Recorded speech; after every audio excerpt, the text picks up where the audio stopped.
Täällä on jo aika pimeä. Mä oon ollut täällä jo varmaan tunni, mutta täällä on niin kaunista, ettei meinaa malttaa lähteä pois.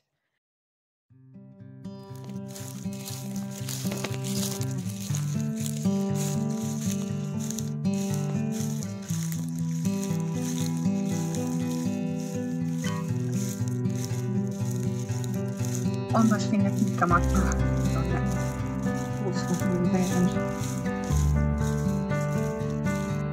Jotenkin pakenee niin koko ajan silmiä.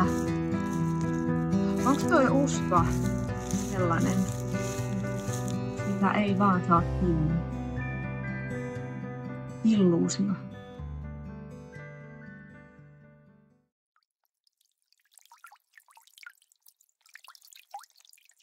Täällä joka puolella kuuluu tommonen veden lorina ihan kuin sataisi. Mutta se ei ole sadetta. Se on jonkunlaista kosteuden, tämän pellon kosteuden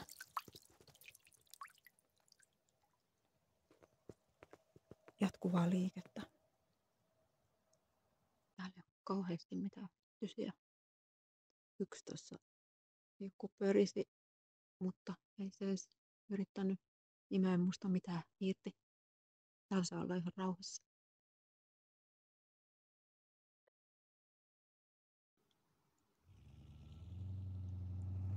Vähän toi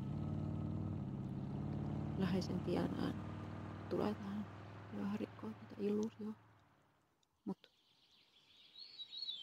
sit voi kiinnittää huomioon noihin lintujen ääniin, mitä tuolta kuuluu tuolta metsästä. Nyt tähän tuli hyttynen. Se tuli häiritsemään mun rauhaa. Mene pois. Ai niin joo, mutta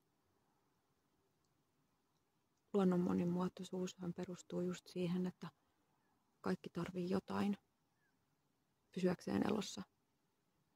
Että ne hyttyset tarvii mua, jotta ne linnut, jotka syö hyttysiä, pysyis elossa. Ilman mua ei välttämättä olisi kirjosieppoja, talitintteja, veippoja, mitä niitä kaikki on. Eli meitä kaikkia tarvitaan.